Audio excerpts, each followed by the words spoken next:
Кочани е меѓу неколкуте градови во државата во кои функционира згрижувањето деца во друго семејство.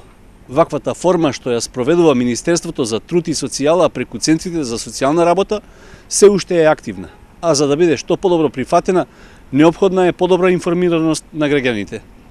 Центарот за социјални работи од Кочани организираше презентација на формата згрижувачко семејство со цел да се поттикне прифаќањето деца кои немаат соодветна родителска грижа. Во овој осумаголник, наместо непосреден разговор со одговорните за проектот и со членовите на згрижувачките семејства, пренесуваме дел од искажувањата на презентацијата, со намера да придонесеме за популаризација на оваа форма на згрижување на децата без родители и родителска грижа.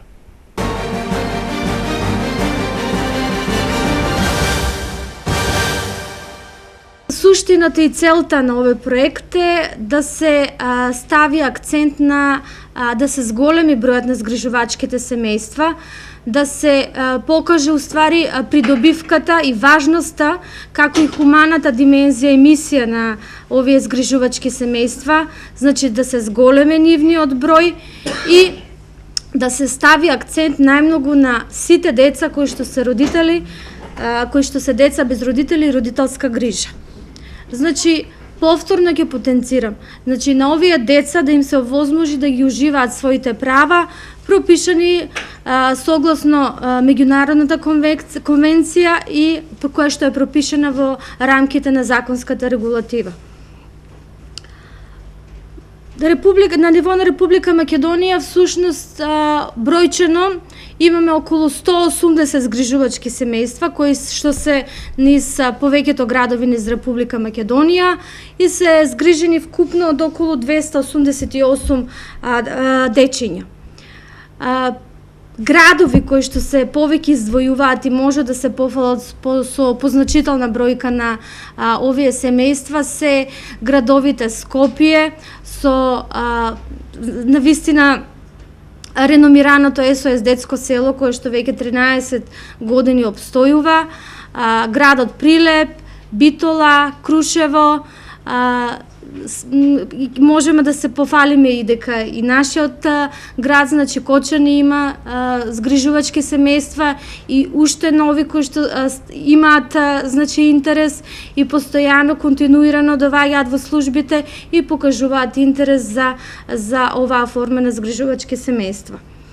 Имаме две семејства кои што се активни, вкупно се згрижени 10 дечиња, 4 се овде во нашиот град, од вкупно 10.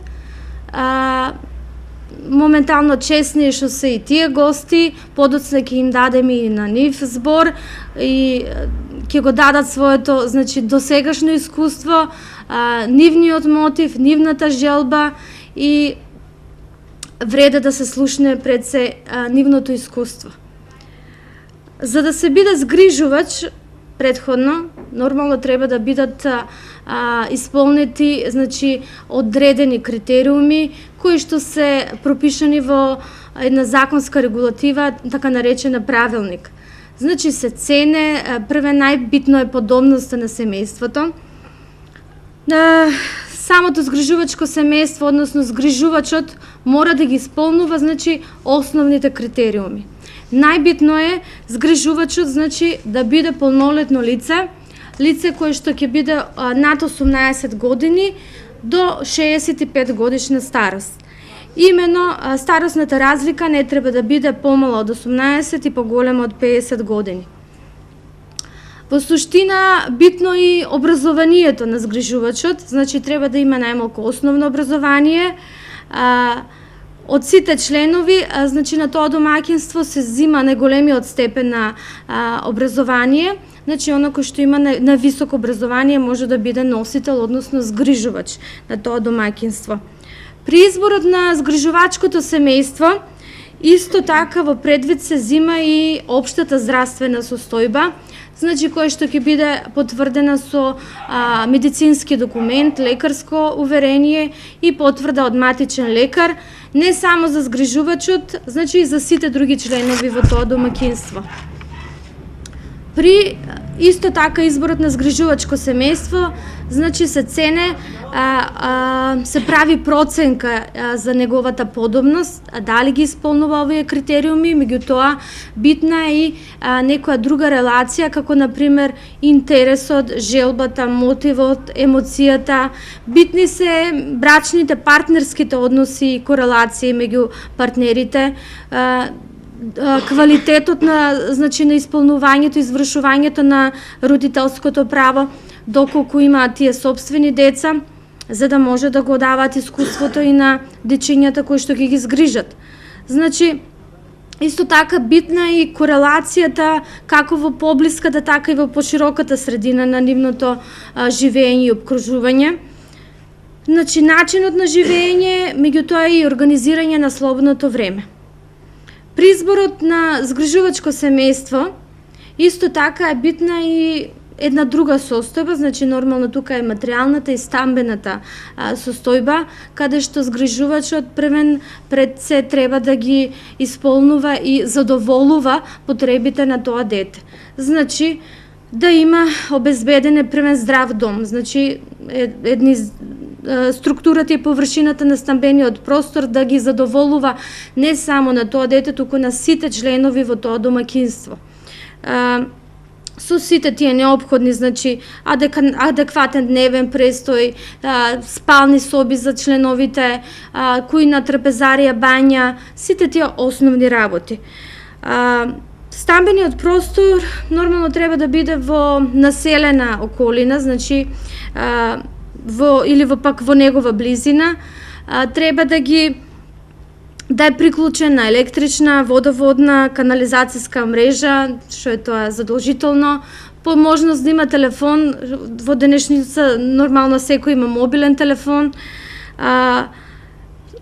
и друга битна работа. Дечињата кои што се згрижуваат, може да бидат дечиња кои што имаат одредена пречка во развојот. Значи, може да бидат со умерена, тешка ментална попреченост, физичка, телесна, ментална, небитно каква. Значи, таа соба треба да биде уредена во склад со, не само со возраста на детето, туку во склад и со неговите потреби. Значи, дали ќе користи ортопедско помагало и слично. Најверојатно ве интересира видот и бројот на згрижени деца, колку едно домаќинство, колку еден згрижувач може да згрижи вкупно, колку дечиња би можело да згрижи. Тоа е во зависност, значи, од следниот начин. Доколку станува за дете кое што е со нормален раст и развој, значи дете кое што останало без родители и родителска грижа, едно семејство може да згрижи најмногу 5 дечиња. Значи, деца без родители и родителска грижа. Меѓутоа, доколку детето останува збор со воспитно-социјални проблеми, дете што е жртва на сексуална злоупотреба, со асоцијално поведение, значи дете кое што е социјално необезбедено, тогаш згрижувачкото семејство може да прифати да згрижи само едно дете. Исто така може да згрижи и едно дете доколку тој малолетник е сторител на кривично дело или пак на некаков прекршок. Две лица може да се згрижат доколку станува збор за деца кои што се умерени или пак тешки пречки во менталниот развој и едно лице со најтешки пречки во менталниот развој. Исто така, освен деца, може да се згрижат и стари особи, значи стари личности. Едно семејство може да згрижи најмногу 3 вакви особи. Значи, видот и обемот на услугите кои што се обезбедуваат на згриженото лице зависат и од индивидуалните потреби на лицето згрижено во семејството. Значи, најбитно е првен да се обезбеди една здрава околина. Значи, првен безбеден и топол дом, исхрана, хигиена, основните потреби кои што изискуваат при самото живење, дали станува збор за школско дете, значи од училишен прибор, од облека, да се обрне и да се стави акцент на забавната и рекреативната, значи активност, значи секое дете всушност треба да му се обезбеди една топла, природна семејна средина, како примерна цел. Значи, на детето е битно да ја осети таа семејна хармонија, значи, нормално да не е дисхармонично семејство, значи, да знае да ги сноси и да ги носи тие семејни обврски и задачи. Во институционалната заштита претежно е многу битна во оваа денешнина, бидејќи целта е да се вада децата да не раснат во установи институции, бидејќи нормално таму колку и да се трудат, значи не може да осетат таа средина во која што може да расте во едно домакинство и во едно топло семејство. Дете кој што е жртва на семејно насилство, дете со воспитно-социјални проблеми, дете кој што е сторител на некаков прекршок или па кривично дело, може да се згрижи во семејство, значи, меѓутоа, претходно да има веќе поминато една обука, тоа е посебна обука конкретна само за згрижувачите. Значи, згрижувач не може да биде семејство кое што претходно ја нема поминато таа обука.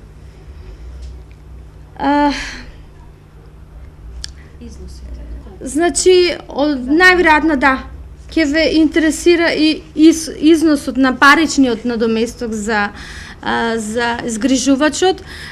Сакам да потенцирам и да нагласам дека владата на Република Македонија во 2015 година во месец јуни најавува, значи, зголемување на тој паричен надоместок за некаде околу 25%, што не е така малце, меѓутоа ќе кажам од прилика еден износ колку е згрижувањето на доместокот, значи месечниот надоместок за сместување од прилика околу 5714 денари, за згрижување на сместено лице е 2078 денари.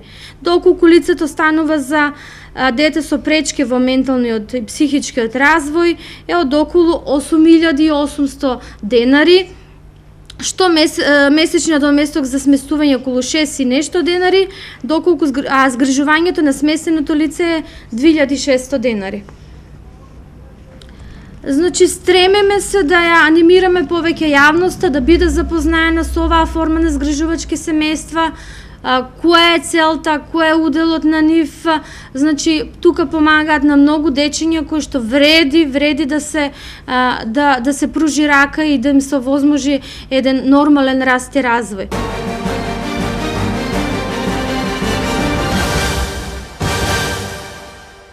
Во продолжение на емисијата следуваат исказите на родителите во згрижувачките семејства кои презеле таква одговорна, но и благородна обврска во својот дом да здомат дете на кое му недостига родителска љубов и грижа. Еве ги нивните мотиви и искрени исповеди какво е чувството да се биде дел од проектот Згрижувачко семејство.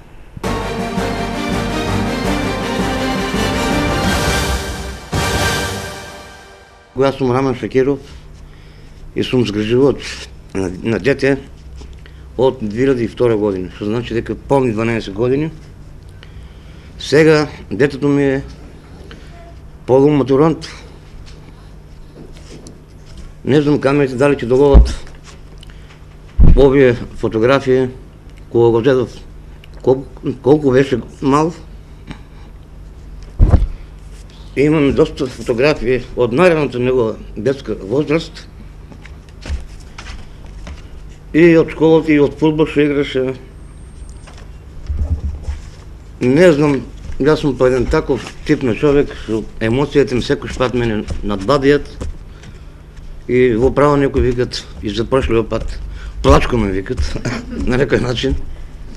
Али, тоа е тоа, немам, јас со детето, па да ви кажам искрено, мене, детето како е кај мене, животот ми го сосем смени. И тоа е дел од мојот живот и од мојата сопруга Ѓулда. Не знам, јас понатака без него не можам ни да дишам. Толку сум навикнат еден со друг. Сета љубов од него ја посветив. Целата љубов што имавме, се му ја посветивме. Ништо не му фали. Он ако каже дум, ние му правиме кум. Мора така да се постапи. Едноставно, кој сака такви дечиња да чува, мора голема љубов да ги тие дечиња гледува. Јас сум многу благодарна од Кемал и од Центарот за социјални работи. Прибидејќи јас дечиња немав. Јас целата љубов му ја посветив на Кемал. Од 2 години го земав, сега ми е 14 години. Девотолетка оди, паметно дете, до сега сум немала никакви проблеми од него. Се ме е послушал, по сега натаму не знам. Сега како расте, друго може ки се смене, али јас сум многу благодарна од него. Не ме е навредил, секој пат мамо, секој пат пита, секој пат онодува. Јас мислам, тоа дете не само за пари да го земеш, туку треба и љубов да му посветиш, и внимание, и топлина да ја знае како мајчина сродство.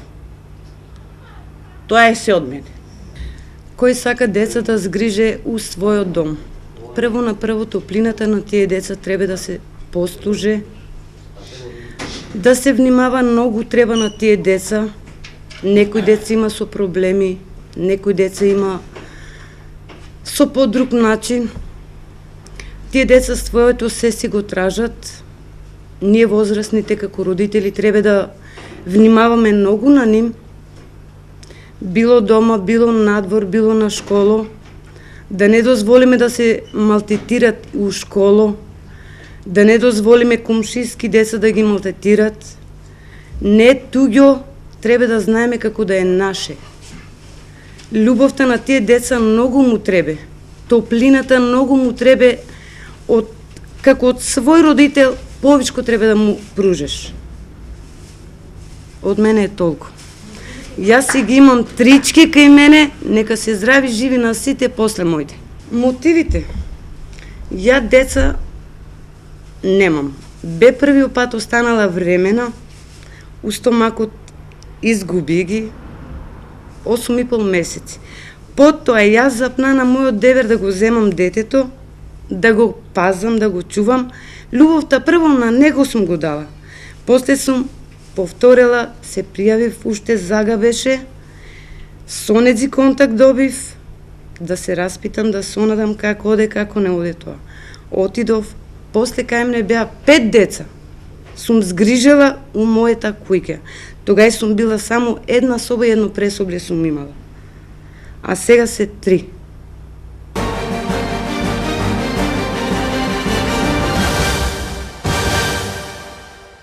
И како завршница на овој осумаголник, еве го искуството од згрижување дете без родителска грижа, кое со своето школување успеало да стигне до докторска титула во странство. Таквиот успех е гордост и за вработените во Центарот за социјални работи.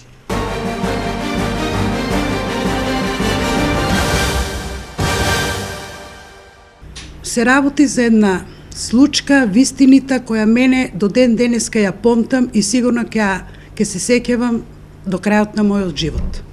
Се работи за едно детенце кое сега на наше задоволство се наоѓа е доктор на науки, кој беше згрижено во семејство и се наоѓа во Париз и е професор на еден од најреномираните универзитети во Париз. Детето, беше без родителска грижа, немаше утврдено татковство, за него се грижеше неговата баба. Детето потекнува од едно рурално село во околината на нашата општина. Мајката на 3 годишна возраст, кога имаше детето, се разболи, не можеше да ја обавува грижата кон своето дете, целата грижа кон детето ја водеше неговата баба. Задоволството на бабата беше големо се до тој момент додека детето стана 7 години и требаше да тргне на училиште. Проблемот настана тогаш. Бабата, иако беше една селска жена, меѓутоа размислуваше за иднината на незиното внуче. Таа беше многу блиска пријателка на мојот покоен татко и дојде во центарот и ме побара и ми ја раскажа незината случка и незината желба. Ми рече вака: што ќе правам сега кога моето дете, моето внуче треба да оде на училиште, а за да оде на училиште треба да оде во соседното село, а да стигне до соседното село има река и што ќе правиме кога не може да ја помине реката. И сега јас си кажав што може Центарот за социјална работна во законската регулатива да ја помогне. И кажавме дека постојат две форми. Едната форма е да детето биде сместено во семејство, во дом семејство, каде детето ќе се чувствува исто толку пријатно и толку убаво како што се чувствува во нејзиниот дом. Бабата веднаш се сложи, меѓутоа постави една нејзина желба и еден нејзин услов. Вика да, меѓутоа вика детето да биде сместено надвор од општина Кочани. Родителите вика кои ќе биде сместено моето внуче, сакам да бидат добри луѓе. Видите, значи тоа се случува пред 25 години. Видите жената, една селска жена, па дали имаше основно образование, не знам, уште тогаш постави одредени услови. Значи, она бараше, значи детето да биде сместено кај родители кои ќе го сакат, кои ќе се чувствуват кон детето како биолошки родители, кои ќе му пружат љубов на детето, да нема алкохоличар во семејството, значи да има една хармонија и луѓе кои ќе обеќат дека тоа дете ќе оде редовно на училиште. Тоа беше желбата на бабата. И ние веднаш јас го информирав стручниот тим и колешките, еве колешката ќе се потсети на случката и ние веќе донесовме еден план како да помогнеме на детето.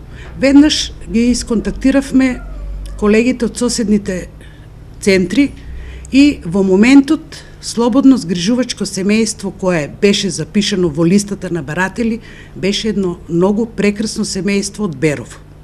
Значи, ние, нели, сега да не ви должам, сите законски врски беа исполнети. Детето беше сместено во Берово. Желбата на бабата беше понатаму да детето си контактира со бабата, значи да родителите, семејството, не родителите, еве да па ги, нели, ќе ги наречам родителите, да му овозможат на детето, значи таа комуникација, таа врска со неговата баба да продолжи понатаму. Тоа и се случи.